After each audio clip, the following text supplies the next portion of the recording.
আসসালামু আলাইকুম প্রিয় দর্শক, আপনাদের আমন্ত্রণ জানাচ্ছি আরটিভির সরাসরি সম্প্রচারিত স্বাস্থ্য বিষয়ক পরামর্শমূলক অনুষ্ঠান বিআরবি হসপিটাল প্রেজেন্টস সুস্থ থাকুন দেখবার জন্য। প্রিয় দর্শক, আজ 17ই মার্চ, হাজার বছরের শ্রেষ্ঠ বাঙালি জাতির পিতা বঙ্গবন্ধু শেখ মুজিবুর রহমানের 103তম জন্মবার্ষিকী এবং জাতীয় শিশু দিবস। আমাদের আজকের এই অনুষ্ঠানের পক্ষ থেকে আমরা বাংলাদেশের অবিসংবাদিত নেতা জাতির জনক বঙ্গবন্ধু শেখ মুজিবুর রহমানের প্রতি অজস্র শ্রদ্ধা নিবেদন করছি এবং আমাদের দেশের যে জাতীয় শিশু দিবস পালিত হচ্ছে, আমাদের দেশের প্রত্যেকটি শিশুর উজ্জ্বল ভবিষ্যৎ কামনা করছি, তাদের সুন্দর সময় প্রত্যাশা করছি আমাদের আজকের অনুষ্ঠানের পক্ষ থেকে। প্রিয় দর্শক, আমাদের নিয়মিত আয়োজন আমাদের সুস্থ থাকুন অনুষ্ঠানে আমরা বিভিন্ন দিন বিভিন্ন স্বাস্থ্য সমস্যা নিয়ে কথা বলে থাকি। এবারে আসছি সেই প্রসঙ্গে। দর্শক, আমরা কাশি বা কফকে খুব সাধারণ একটি শারীরিক লক্ষণ হিসেবে বিবেচনা করে থাকি। কখনো কখনো আমাদের এই কাশির মধ্যে লুকিয়ে থাকে দুরারোগ্য কোনো ব্যাধির সম্ভাবনা এবং একজন চিকিৎসক টের পান বা তিনি পরীক্ষা করে বুঝতে পারেন এই কাশির ধরন অথবা কাশির সাথে প্রোডাক্টিভ কিছু যদি বেরিয়ে আসে সেটি পরীক্ষা করে বোঝা যেতে পারে দুরারোগ্য কোনো ব্যাধির আক্রমণ এর মধ্যে রয়েছে কিনা। প্রিয় দর্শক, সে কারণেই আমরা আজকের আলোচনার বিষয় নির্ধারণ করেছি কাশির সমস্যা এবং তার চিকিৎসা। আপনারাও চাইলে আমাদের সাথে অংশগ্রহণ করতে পারবেন। আমাদেরকে আপনারা ফোন করুন স্ক্রিনে দেখানো নম্বরে এবং এই অনুষ্ঠানটি যদি পরবর্তীতে আপনারা দেখতে চান সেক্ষেত্রে সার্চ করতে পারেন ইউটিউবে youtube.com RTV Health Program সেই ঠিকানায়। দর্শক, আমাদের সাথে আজকে আলোচনার জন্য উপস্থিত রয়েছেন বক্ষব্যাধি বিশেষজ্ঞ doctor Mohammad Sanaullah Sarkar, interventional pulmonologist and consultant BRB hospital. আপনাকে স্বাগত জানাচ্ছি আমাদের আজকের অনুষ্ঠানের পক্ষ থেকে। জি, আমরা আজকে কথা বলতে চেয়েছি কাশির সমস্যা এবং চিকিৎসা এই বিষয়টি নিয়ে। আমি প্রথমেই বলেছি কাশি তো আমরা প্রত্যেকেই বিভিন্ন সময়ে জীবনের কোনো না কোনো পর্যায়ে আমরা বা প্রতিদিন আমরা কাশছি, কিন্তু এর মধ্যে দুরারোগ্য কোনো ব্যাধিও লুকিয়ে থাকতে পারে যেটি আমরা বলছি। আসলে কাশি কি মেডিকেল টার্মিনোলজি অনুযায়ী এবং কি কি কারণে কাশি হতে পারে এটি যদি বলেন। ধন্যবাদ। আসলে কাশি যেটা বলতেছিলেন যে সবাই জীবনে কোনো না কোনো সময় কাশি হয়েই থাকে। আর কাশিটা হচ্ছে যে একটা শ্বাসনালী একটা রিফ্লেক্স, ঠিক আছে। যখন আমাদের শ্বাসনালীতে কোনো ফরেন বডি যাবে তখন কি হবে যে আপনার ফুসফুসটা সংকুচিত হয়ে চেষ্টা করবে এটাকে বের করে দেওয়ার জন্য, ফোর্সফুলি বের করে দেওয়ার জন্য। তো ওইটাই হচ্ছে কাশি। তো অনেকের কাছে কাশিটা বিরক্ত লাগলেও আসলে কাশিটা কিন্তু আমাদের অনেক উপকারও হয়। যেমন মনে করেন যে খাওয়ার সময় বা কোনো কারণে যদি খাবার ফরেন ফুসফুসে চলে যায়, অনেক বাচ্চা কিন্তু মারা যায় এই কারণে। তো আল্লাহ এই প্রোটেক্টিভ মেকানিজমটা রাখতে যাতে আমাদের ফুসফুসের মধ্যে খাবারটা না যেতে পারে, এটা যাতে বের করে দেয়। তো কাশির অনেকগুলো কারণ রয়েছে। সবাই আসলে কাশি বলতে বোঝে ফুসফুসের সমস্যা, আসলে ব্যাপারটা কিন্তু তা না। তো ফুসফুসের কারণে কাশি হয়, ফুসফুস ছাড়া অনেকগুলো কারণে কাশি হতে পারে। তো ফুসফুসের কারণে কাশির মধ্যে আমরা যদি একটু 4 ভাগে ভাগ করি, যে স্বল্পমেয়াদী শুষ্ক কাশি, এটা মেইনলি দেখবেন যে একটু ঠান্ডা লাগলে কাশি হয়, ইনফ্লুয়েঞ্জা বা প্যারাইনফ্লুয়েঞ্জা, ড্রাই কফ, স্বল্পমেয়াদী কাশিগুলো। আর যদি স্বল্পমেয়াদী যদি আপনার কফযুক্ত কাশি আমরা চিন্তা করি, আমরা বেশিরভাগ ক্ষেত্রে নিউমোনিয়ার ক্ষেত্রে এটা হয়।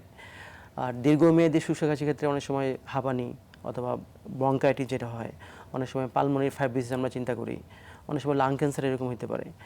আর দীর্ঘমেয়াদী যদি আপনার কফযুক্ত কাশি আমরা চিন্তা করি, তাহলে ফুসফুসের মধ্যে আমরা ফোড়া বলি অনেকগুলো, ব্রঙ্কিকটেসিস বা লাং অ্যাবসেস, এগুলোতে আপনার দীর্ঘমেয়াদী কাশি হতে পারে।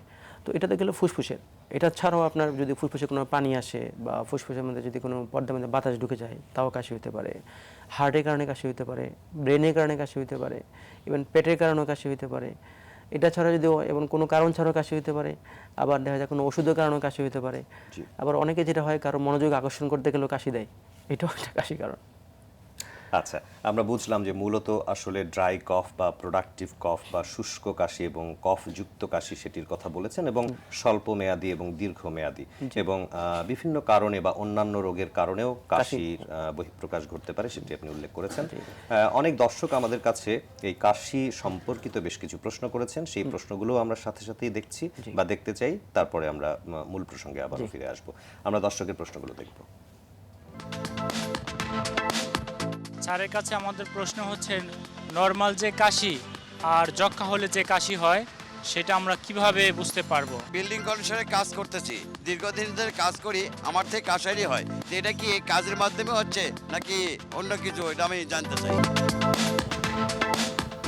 চমৎকার দুটো প্রশ্ন। প্রথম যিনি বলছেন যে যক্ষা হলেও আমাদের কাশি হয় বা নরমালি আমরা অনেক সময় কাশতে থাকি, এই দুটোর মধ্যে কিভাবে আমরা পার্থক্য করব? ধন্যবাদ। আসলে খুব সুন্দর একটা কোশ্চেন। সবারই আসলে মনে এটা হয় যে কাশি মানে তো যক্ষা হয়ে যেতে পারে। তো যক্ষার নর্মাল যে কাশিটা হবে এটা আসলে আপনার 3 সপ্তাহের মধ্যে ভালো হয়ে যাবে, ঠিক আছে। কাশির সাথে আপনার কোনো জ্বর থাকবে না বা ওজন কমে যাবে না, খাওয়ার রুচি ঠিক থাকবে। তো যদি এগুলো থাকে আপনার এটা নর্মাল কাশি হিসেবে আমরা ধরে নেব যে, এবং এটার ক্ষেত্রে যেটা খেয়াল রাখতে হবে যাতে মানে আমরা যেটা হয় যে পেশেন্ট আসার আগে যে আমরা অ্যান্টিবায়োটিক খেয়ে আসছি, তো এই কাজটা যাতে না করে। হ্যাঁ, 3 সপ্তাহে কাশি হইলে এটা পোস্ট ইনফ্লুয়েঞ্জা বা ভাইরাল একটা ইনফেকশন হওয়ার পরে কাশি হলে এটা ভালো হতে 3 সপ্তাহ মতো লাগতে পারে। যদি আপনার অন্য কোনো সমস্যা না থাকে, জ্বর না থাকে বা প্রোডাক্টিভ কাফ, ফাউল স্মেলিং কফ না থাকে, তাহলে অ্যান্টিবায়োটিক খাবে না, শেষ। এটা হলো নর্মাল কাশি। আর যক্ষা হলে যেটা বলতেছিলাম যেটা 3 সপ্তাহের উপরে কাশি থাকবে, সাথে আপনার অবশ্যই বিকেলবেলা গায়ে গায়ে জ্বর থাকবে, মৃদুমন্দ জ্বর থাকবে, হ্যাঁ মৃদুমন্দ জ্বর থাকতে পারে, এবং রাতে ঘাম হইতে পারে, ঘাম দিয়ে জ্বর ছেড়ে যেতে পারে, খাওয়ার রুচি থাকবে না, ওজন কমে যাবে, কখনো কোনো আপনার কাশির সাথে রক্ত যেতে পারে, তাহলে এটা যদি হয় আমরা চিন্তা করবো এটা যক্ষার জন্য কাশি। আচ্ছা, এবং সেখানে অবশ্যই কনফার্মেটরি পরীক্ষা কিছু আপনারা করার জন্য পরামর্শ দিয়ে থাকেন, সেই পরীক্ষা করে আমরা কনফার্ম হয়ে থাকি যে এটি যক্ষা বা টিউবারকুলোসিসের জন্য সেই কাশিটি হচ্ছে কিনা। আরেকজন দর্শক যিনি আপনাদেরকে প্রশ্ন করলেন যে আসলে পেশাগত কারণে বা আমরা বিভিন্ন পেশায় বিভিন্ন রকম কাজ করি, আমরা অনেক সময় কেমিক্যাল কোম্পানিতে বা ফ্যাক্টরিতেও কাজ করি বা ধুলোবালির মধ্যেও কাজ করি, তো নর্মাল কাশি বা এই ধরনের প্রোডাক্টিভ যে জায়গাগুলো আছে সেই জায়গাতে কাজ করার জন্য যে আমাদের অকুপেশনাল কাশি হয়, সেটি আমরা কিভাবে বুঝবো? ধন্যবাদ। আসলে এটা বর্তমানে একটা বার্নিং কোয়েশ্চেন বলা যায়, কারণ এখন অনেক কাজ করতে হয় প্রফেশনালি, আসলে এটা না করে উপায় নেই, কিন্তু খেয়াল রাখতে হবে যে আপনি কোন কাজটা করতেছেন। যেমন অনেকে দেখবেন যে পাথর ভাঙার কাজ করে, তাদের কিন্তু খুব মারাত্মক একটা রোগ হয়, সিলিকোসিস যেটা হয়, ঠিক আছে। অনেকে আবার জাহাজ ভাঙার কাজ করে, অনেকে অ্যালুমিনিয়াম ফ্যাক্টরিতে কাজ করে, উনি যেমন বলতেছেন উনি কনস্ট্রাকশনের কাজ করেন, বিল্ডিং কনস্ট্রাকশনের কাজ করেন, অনেকে কয়লা খনিতে কাজ করেন, অনেকে দেখবেন যে ওই যে ওয়েল্ডিং বা এগুলোতে কাজ করতেছেন, অনেকে যে বিভিন্ন ফার্মে কাজ করতেছেন, রঙের কাজ করতেছেন, রঙের কারখানা, কেমিক্যাল কারখানা। তো খেয়াল রাখতে হবে এই কাজগুলো খুবই ডেঞ্জারাস, ঠিক আছে। কারণ এগুলো অকুপেশনাল হয় কি, এগুলো আপনার আস্তে আস্তে ফুসফুসে যে জীবাণুগুলো ফুসফুসের মধ্যে ডিপোজিট হয়, যে ছোটো ছোটো কণাগুলো, তো একটা পর্যায়ে আপনার ফুসফুসটা ড্যামেজ হয়ে যায়, আমরা বলি পালমোনারি ফাইব্রোসিস। এক্ষেত্রে কিন্তু ওনার লাইফটা পুরো হেল। তো অনেকেই যেমন দেশে বাইরে কাজ করতেছেন, এরকম অনেক রিস্কি কাজ করতেছেন, এবং বলা আছে যে আপনি প্রপার সেফটি নেবেন, মাস্ক পরবেন, এবং অনেকেই যে না এটা তো কিছু হয় না, হচ্ছে না, কিন্তু যখন হয় এটা তো আসলে যেটা হয় 20 থেকে 40 বছর পরে সমস্যাটা অ্যারাইজ করে, অনেক দীর্ঘমেয়াদী প্রবলেম কিন্তু। তো যখন আসলে 20 বছর পরে সমস্যাটা শুরু হবে তখন কিন্তু কোনো ট্রিটমেন্ট নাই, আপনি করতে হলে আপনার ফুসফুস চেঞ্জ করতে হবে, মানে পার্মানেন্ট ড্যামেজ হয়ে যায় 20 থেকে 40 বছর পর দীর্ঘদিন কাজ করার পরে। এই ধরনের বিভিন্ন কারখানায় যেখানে আমরা যদি পার্সোনাল প্রোটেক্টিভ ইকুইপমেন্টস, মাস্ক অথবা অন্য কোনো ইকুইপমেন্টস ব্যবহার করি তাহলে অবশ্যই আমরা কিছুটা উপকার পেতে পারি। এবং সেই সাথে আপনার কাছ থেকে যেটি বুঝলাম সেটি হচ্ছে যে এগুলির জন্য প্রোটেক্টিভ বা আগের থেকেই প্রতিরোধক কিন্তু কিছু মেকানিজম যদি আমরা করি তাহলে আমাদের চিকিৎসা করতে সুবিধা হবে, তাছাড়া রোগ থেকে একটা বিশাল একটা রোগ থেকে রক্ষা পাবে। বছরের পর বছর যদি এক্সপোজার হতেই থাকে তখন আসলে পার্মানেন্ট ড্যামেজ হয়ে যায়, তখন আর চিকিৎসা করার তেমন কিছু থাকে না। জি, চমৎকার বলেছেন। আমরা আরেকটি বিষয় জানতে চাইবো যে কফ বা কাশি যখনই আমাদের হয় আমরা দেখি যে হরহামেশাই আমরা কফ সিরাপ খেতে শুরু করি, আমরা দোকান থেকে খাই বা নিজে কিনেও খেয়ে থাকি, আমরা প্রেসক্রিপশনেও দেখি যে কফ সিরাপ রয়েছে। আসলে কফ সিরাপের বিষয়টি একটু বুঝিয়ে বলবেন। ধন্যবাদ। আসলে কফ সিরাপ আমরা জীবনে খাই নাই এমন তো কোনো কেউ নাই, সবাই মনে হয় কফ সিরাপ খেয়েছি। তো এটা যেটা খেয়াল করতে হবে যে আমি যে বলছিলাম যে আপনি যে একটা শুষ্ক কাশি আর একটা হলো কফযুক্ত কাশি, এটা খুবই ইম্পর্টেন্ট। তো মনে করেন যে আমার একটা কাশি হলো শুষ্ক কাশি, ঠান্ডা লাগার কাশি হলো শুষ্ক কাশি, তো আমি একটা সিরাপ খাওয়া শুরু করলাম। এই সিরাপটা কী করবে, আপনার আমার কফটাকে দমায় রাখবে যাতে কফটা না বের হতে পারে, আমার ব্রেনকে সাপ্রেশন করে কাফ সেন্টারকে ডিপ্রেস করে রাখবে। তো 3-4 দিন পরে দেখলেন যে না আপনার আবার কফ বের হওয়া শুরু করছে। তো এই সময় যদি আপনি শুষ্ক কফের জন্য যে কফ সাপ্রেশনটা খেতে থাকেন তাহলে কফ কী হবে, আমার ভিতরে কফ জমে গেছে, আপনি আরও ওষুধ খাচ্ছেন কফটাকে জমে রাখার জন্য, বেরোতে দিচ্ছেন না, তাহলে কী হবে ওই ভিতরে আরও ইনফেকশন হয়ে যাবে, নিউমোনিয়া হবে, আরও খারাপ কিছু হবে। তো এটা খেয়াল রাখতে হবে যে আপনি কোন সিরাপটা খাচ্ছেন, কোন সময় কোন সিরাপটা খাচ্ছেন। যদি আপনার শুষ্ক কাশি থাকে তাহলে ওই সিরাপটা খাবেন যেটা কফটাকে দমায় রাখবে, আর যদি কফ বের হওয়া শুরু করে আপনি অবশ্যই ওই সিরাপটা বাদ দিয়ে এমন সিরাপ খেতে হবে যেটা কফটাকে বের করে দিবে বা বের করতে সাহায্য করবে। তো এই জিনিসটা খুব মাথায় রাখতে হবে। সব ধরনের কফ সিরাপ আসলে একই ধরনের কাজ করে না, শুষ্ক কফের জন্য এবং প্রোডাক্টিভ কফের জন্য আলাদা রকমের সিরাপ বা কম্পোজিশন রয়েছে, সেটি আমরা অবশ্যই খেয়াল করে খাবো। আমরা এই বিষয়গুলো নিয়ে আবারও কথা বলবো, বিশেষ করে চিকিৎসা বিষয়ক এবং অন্যান্য রোগের সাথে কাশির যে সম্পর্ক সেটি একটু ধরবার চেষ্টা করবো ছোট্ট একটি বিরতি নেবার পর। প্রিয় দর্শক, বিআরবি হসপিটাল প্রেজেন্ট সুস্থ থাকুন অনুষ্ঠানের এই পর্যায়ে খুব সংক্ষিপ্ত সময়ের একটি বিরতিতে যাচ্ছি আমরা, কিছুক্ষণের মধ্যে ফিরবো, সঙ্গেই থাকবেন।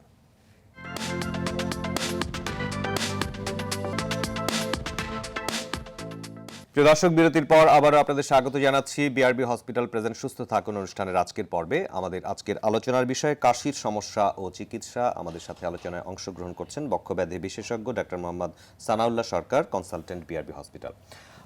আমরা বিরতির পূর্বে কাশি সম্পর্কে প্রাথমিক অনেকগুলো তথ্য পেয়েছি।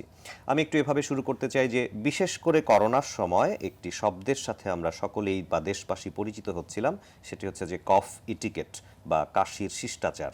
আসলে এই কাশির শিষ্টাচার সম্পর্কে বা কিভাবে এটি বজায় রাখতে হবে সেই সম্পর্কে একজন বক্ষব্যাধি বিশেষজ্ঞ হিসেবে আপনি কি বলবেন? ধন্যবাদ। যেটা বলেছিলেন যে করোনার সময়ে কিন্তু আমরা সবাই এটা পরিচিত ছিলাম, এবং আপনি জেনে অবাক হবেন যে করোনার সময় কিন্তু আমাদের চেম্বারে রোগী অনেক কম ছিল। বিশেষ করে যারা অ্যাজমা, হাঁপানি বা ব্রঙ্কাইটিস তারা অনেক কমই আসতেন। কারণ কি? কারণ সবাই মাস্ক ব্যবহার করতেন, বাইরে কম বের হতেন এবং বের হলে অবশ্যই সবাই মাস্ক করে রাখতেন। তো এটা হচ্ছে খুব ইম্পর্টেন্ট, কারণ আপনি যদি মাস্ক পরেন তাহলে আপনার ধুলাবালিটা আপনার সরাসরি ফুসফুসে যাবে না, বড় বড় এগুলো ইয়েতে মাস্কে আটকে যাবে। আরেকটা জিনিস খুব ইম্পর্টেন্ট যে আমার যদি করোনা হয় বা আমার যদি ইনফ্লুয়েঞ্জা হয় বা আমার যদি টিবি হয় বা আমার যদি নিউমোনিয়া কোনো বাজে জীবাণু হয়, আমি যখন কাশি দিব এটা কিন্তু আমার সামনে যারা আছে তাদের তাদেরকে ছড়াবে। তো এইটার জন্য খুবই ইম্পর্টেন্ট কাফ শিষ্টাচারটা মেনটেন করা সবার জন্যই, আমার নিজের জন্য, আমার ফ্যামিলির জন্য, আমার দেশের জন্য। এই জন্য যেটা করতে হবে, যখনই কাশি হবে চেষ্টা করতে হবে একটা রুমাল নিয়ে রুমালের মধ্যে কাশিটা দেওয়ার জন্য, এবং এটা ডাস্টবিনে ফেলে দেবে। আর যদি এই মুহূর্তে রুমাল না থাকে তাহলে এটা একদম এভাবে কর্নের মধ্যে কাশিটা দিবে, দিয়ে পরবর্তীতে হাতটা সুন্দর করে ধুয়ে ফেলবে। এবং এটা সবারই ফলো করা উচিত, যাতে আমার থেকে অন্যদের জীবনটা কাশিটা না ছড়ায়।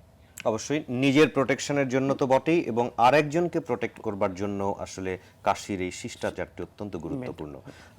আমরা আরেকটি বিষয় জানতে চাইবো যে অ্যান্টিবায়োটিকের ব্যবহার। আমরা অনেক সময় কাশতে শুরু করি বা প্রোডাক্টিভ কোনো কফ হচ্ছে, আমরা অ্যান্টিবায়োটিক খেতে শুরু করি, সেই অ্যান্টিবায়োটিকের ডোজ বা ডিউরেশন সঠিকভাবে আমরা কমপ্লিট করি না।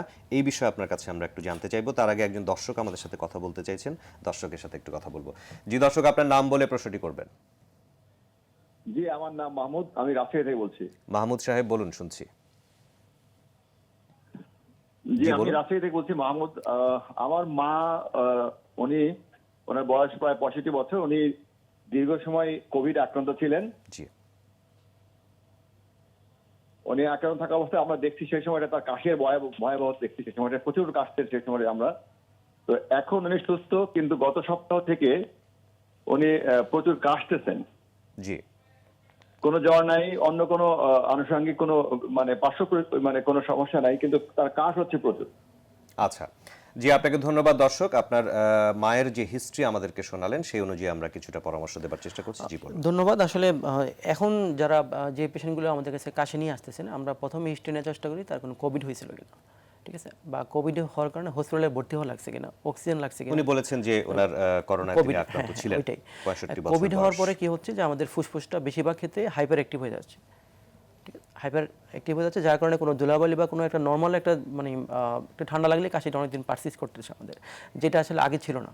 তো ইদানিং এই যে অনেকের কাশিটা বেড়ে যাচ্ছে, যেমন এখন দেখবেন যে ঘরে ঘরে কাশি হচ্ছে, এবং কাশি নাই এরকম নাই। তো এটা বেশিরভাগ হচ্ছে যাদের কোভিড হচ্ছে, কোভিডের ফলে তাদের ফুসফুসটা হাইপার অ্যাক্টিভ হয়ে যাচ্ছে, এই কোনো একটা কারণ। আর যেহেতু ওনার জ্বর নাই বা রিসেন্টলি কাশি শুরু হয়েছে, তাহলে দেখতে হবে যে ওনার কোনো আগে থেকে কোনো অ্যালার্জির সমস্যা ছিল কিনা, কোনো ওষুধ খাচ্ছে কিনা, তারপরে ওনার কোনো মাথা ব্যথা আছে কিনা, নাক বন্ধ থাকে বা হাঁচি হয় কিনা, তো এই অথবা ওনার কোনো হার্টের সমস্যা আছে কিনা, উনি এমন কোনো ওষুধ খাচ্ছে কিনা যে কারণে কাশি হতে পারে, ওনার যেমন কোনো আগে থেকে কোনো ব্রেনের সমস্যা আছে কিনা, কোনো এক্সপ্রেশন, তো অনেকগুলো সেই বিষয়গুলো একটু ইভ্যালুয়েট করা দরকার। এবং গুরুত্বপূর্ণ তথ্য যেটি আপনি দিয়েছেন সেটি হচ্ছে যে hyper activity of the lungs, অর্থাৎ অতি সংবেদনশীল হয়ে যাচ্ছে আগের থেকে বেশি। কম কিছু ফ্যাক্টরের জন্যই তিনি বেশি করে কাশিতে আক্রান্ত হচ্ছেন, কোভিড পরবর্তী অনেক রোগীর ক্ষেত্রে এরকম আপনারা দেখছেন।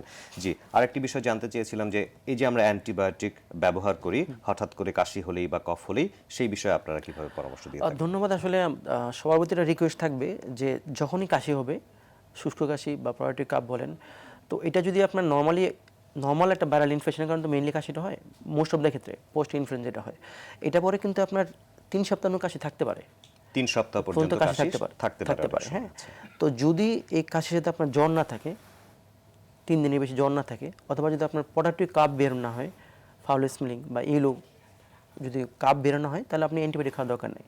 আপনি ধরবেন যে আপনার ইনফ্লুয়েঞ্জার কারণে কাশি হয়েছে, এটা 3 সপ্তাহ থাকতে পারে। 3 সপ্তাহ বেশি হলে আপনি চিন্তা করবেন যে আমরা কি করব। আচ্ছা। দেন আমরা একটা জিনিস, হ্যাঁ আমরা অ্যান্টিবায়োটিক দিই। কখন দিই? যদি আপনার কোনো পেশেন্টের নিউমোনিয়া সাসপেক্ট করি, আমরা লাং এফসিস সাসপেক্ট করি, অথবা যদি কোনো কারণে সিওপিডি ব্রঙ্কাইটিস কোনো এক্সারবেশন হয় কোনো জীবাণু দ্বারা, তো এইসব ক্ষেত্রে আমরা অ্যান্টিবায়োটিক দিতে পারি। কিন্তু সব ক্ষেত্রে অবশ্যই অ্যান্টিবায়োটিক দেওয়া যাবে না। সবার ভিতরে রিকোয়েস্ট, সবাই আমাদের কাছে আসে যে আমার 5 দিন কাশি, অলরেডি অ্যাজিথ্রোমাইসিন 3টা খেয়ে চলে আসছে। তো এই জিনিসটা অবশ্যই মানে কাশি শুরু হলেই আমরা অ্যান্টিবায়োটিক খেতে অবশ্যই শুরু করব না, সেটি কিছু পরীক্ষা নিরীক্ষার পরে বা একটি নির্দিষ্ট সময় পার হয়ে যাবার পরে তখন চিকিৎসকের পরামর্শ অনুযায়ী অ্যান্টিবায়োটিক খাওয়া উচিত। আমরা আজকে আসলে কাশি সম্পর্কে বেশ কিছু তথ্য আপনার কাছে শেয়ার করবার চেষ্টা করেছি বা পেতে চেষ্টা করেছি। আপনাকে অনেক ধন্যবাদ আমাদের আজকের অনুষ্ঠানে সময় দেবার জন্য। জি, অনেক ধন্যবাদ আপনাকে। আপনাকে ধন্যবাদ। জি, আসসালামু আলাইকুম। প্রিয় দর্শক, এতক্ষণ আমরা আলোচনা করেছি কাশি সম্পর্কিত বিভিন্ন রকম প্রোডাক্টিভ কাশি অথবা ড্রাই কফ, যেটিকে আমরা বলি না কেন, আমরা কাশি যখনই শুরু হবে সেই মুহূর্তে আমাদের সেটি সাধারণ লক্ষণও হতে পারে বা অন্য কোনো রোগের পূর্ব লক্ষণও হতে পারে। অবশ্যই চিকিৎসকের পরামর্শ অনুযায়ী আমরা কাশির চিকিৎসা করতে চেষ্টা করব, তাহলে বেশ কিছু জটিল রোগের কারণ থেকে বা জটিলতা থেকে আমরা নিজেকে প্রতিহত করতে চেষ্টা করব। প্রিয় দর্শক, এবারে আপনাদের জন্য রয়েছে হেলথ টিপস। হঠাৎ ও সজোরে ফুসফুসের বাতাস সশব্দে বের হয় কাশি। এতে শ্বাসনালী এবং ফুসফুস থেকে বাইরের বস্তু, জীবাণু, মিউকাস বের হয়ে ফুসফুসকে পরিচ্ছন্ন ও জীবাণুমুক্ত রাখে। কাশির অনেক ধরন থাকলেও স্বল্পস্থায়ী কাশি বেশিরভাগ ক্ষেত্রে ভাইরাস দিয়ে হয়ে থাকে এবং 2 সপ্তাহের মধ্যে ভালো হয়ে যায়। মৌসুম বদলের সময়ে গলা ব্যথা এবং খুসখুসে কাশি সাধারণ সমস্যা। অনেকে দীর্ঘদিন ধরে এই ধরনের কাশির সমস্যায় ভুগছেন।